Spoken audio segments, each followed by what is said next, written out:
Salut à tous, c'est Benki de la sellerie tout simplement et de la sellerie académie. Aujourd'hui on va voir comment réparer une mousse qui a été attaquée par des chiens, donc d'un client. Donc voilà, l'ouvrage. Donc je me suis permis déjà d'enlever la ouate, parce que moi j'en dispose pas, et il se trouve qu'en fait en tirant légèrement dessus, puisque la ouate est souple, on va pouvoir réussir à recouvrir tout le coussin. Or, en fait, là où ça a été mangé par le chien, il n'y a pas de ouate. Donc, pour ce faire, on a choisi une mousse de densité équivalente ou un peu plus dense. Donc là, c'est le cas. Elle est un petit peu plus dense par rapport à celle-là. Donc, un petit rappel pour mesurer la densité des mousses lorsqu'on ne connaît pas la mousse. Soit on a un appareil, un densimètre, je crois, si je ne me trompe pas. Soit on peut prendre à plat. Et on regarde au niveau de la densité de combien on peut écraser la mousse sans trop la déformer. Donc là, notamment, elle se déforme très peu, puisque là, on est sur de la 43 kg de chez Kaleo. Donc c'est de la mousse à base de soja. Là, c'est de la mousse polyuréthane. Forcément, c'est ce qui existe le plus sur le marché. Donc, pour toutes les mousses, lorsqu'on fait des réparations, il faut savoir que lorsqu'on va mettre en place la mousse, il va falloir qu'on mette plus de mousse de remplacement que celle d'origine. Il va falloir que ça vienne en pression, en compression, pour qu'elle soit stable. Donc là, ce que je vais faire, c'est que sur l'étape prochaine, je vais prendre la scie à mousse pour pouvoir couper la mousse. Donc nous voici après avoir enlevé la mousse pour pouvoir la couper avec la scie à mousse que voilà. J'ai calculé 20 cm et j'ai calculé l'épaisseur de ma mousse que je vais mettre dedans. Et alors pourquoi j'ai pris 20 cm? Vous voyez que j'aurais pu prendre moins.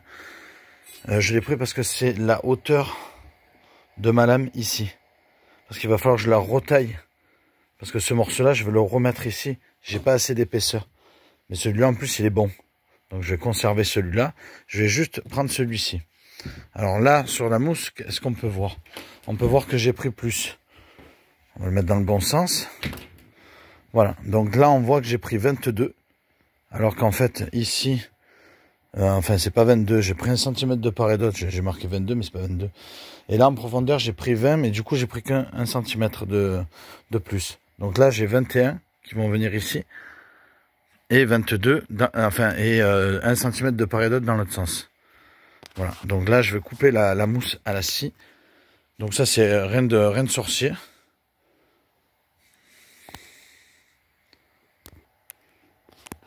Donc comme on peut constater, j'ai fait la coupe à la scie à mousse que voici. Donc la lame elle fait 22. Donc j'ai pris 20 cm. Donc j'ai coupé à 20 cm. Voilà. Là il a fallu que je tourne. C'est pour ça que j'ai ce problème là. Sinon il aurait fallu que je coupe complètement tout ce côté là pour pas avoir ce petit défaut. Mais dans tous les cas on va le recoller. Donc il y a une partie ici qu'on va recoller. Donc là il va falloir maintenant que je coupe dans l'autre sens. Donc pour suivre celui-là et conserver ce morceau là qui me plaît. Et changer celui-là. C'est pas grave. Lorsque vous coupez à la scie à mousse, il faut tenir la mousse, sinon on n'arrivera pas. Il faut pousser vraiment la scie à mousse, surtout sur des épaisseurs comme celle-là. Et du coup, là, il a fallu que je tourne, en fait. Que je tourne la mousse pour pouvoir l'attaquer de l'autre côté. Parce que j'arrivais pas pour pouvoir la finir. Voilà, donc là, on peut constater que pour la même mousse, donc là, certainement, il va falloir que j'en rajoute un peu. Pour la même mousse, donc j'ai remis exactement le même morceau au même endroit. On peut s'apercevoir que, ben voilà, en fait, il en manque. Donc c'est vrai qu'en le collant, ben, ça nage. Maintenant, ça nage. Donc, on comprend bien qu'il faudra un morceau plus important pour pouvoir le remettre en place et justement éviter que ça nage comme ça. Parce que là, si je force, ben, on met 1 cm de plus ici à l'intérieur. Ce qui ne sera pas le cas en fait avec le nouveau morceau qu'on va couper ici.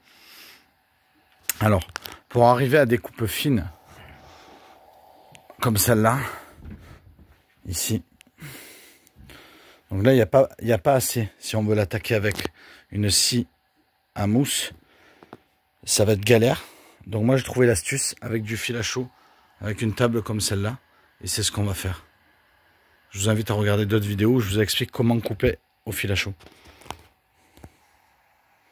Comme vous pouvez voir, avec le fil à chaud, la coupe, elle est vraiment parfaite. On est vraiment sur le trait. Les traits qu'on doit réaliser doivent être fins. Et du coup, vraiment, voilà. On a vraiment une coupe nickel avec le fil à chaud. Qu'on aurait avec la scie à mousse, mais sur des gros morceaux. Mais sur des petits morceaux, en fait, on aurait une marge d'erreur nettement supérieure. Et c'est tellement plus facile de le faire au fil à chaud. Donc là, en fait, ce qu'on va faire, c'est simplement qu'on va rajouter cette mousse par-dessus l'autre, coller, voilà. Et du coup, là, on voit bien que par rapport à l'autre, même quand on va pousser les deux mousses, ben là, il va nous manquer un morceau. Donc, il va falloir que je raccommode de au moins 1 cm. Donc là, je vais mesurer, parce qu'on le voit, en fait, sur les deux côtés. Donc, si on les met... Vraiment, si on pousse celui-là au maximum, ben, ça nous fait une perte de 2, je pense. Voilà, comme je vais l'écraser, du coup, je vais mettre un morceau de 2. Voilà, peut-être même en modifiant la densité, en mettant peut-être celle-là.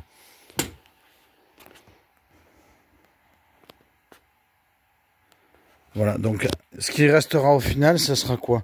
Ça sera donc de coller. On va bien coller, on va bien tasser ici pour bien le coller à fleur. Voilà.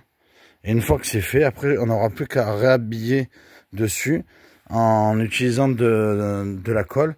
Alors la colle qu'on va utiliser, hein, c'est celle-là. On va utiliser celle-ci. Voilà, on va utiliser celle-ci. Elle a un bon pouvoir d'adhérence. On pourrait utiliser aussi de la colle comme ça, mais sur la mousse, sauf sur la 43 kg qui est très ferme, on n'en passe pas beaucoup. On pourrait utiliser ça, mais je vais pas m'embêter la tête. Je vais utiliser de la bombe en colle pour pouvoir finir le travail au niveau du client. Et là, du coup, le client retrouve une mousse de densité qui est nettement meilleure que celle d'origine. Donc, il va voir vraiment la différence, hein, puisque regardez, quand je me mets ici, ben, ça s'écrase. Ça s'écrase. Pas de beaucoup, hein. Et quand je me mets là, ça s'écrase plus difficilement. Voilà. Donc il verra quand même la différence, mais en même temps c'est une réparation, j'avais que ça en stock de cette épaisseur là. Voilà, vous savez tout maintenant comment faire pour couper des mousses, faire des réparations, les astuces pour la mousse, faire attention, voilà comme là, c'est le cas là, les 2 cm ici, faire attention. Voilà, maintenant c'est à vous de jouer. Allez, à bientôt, salut!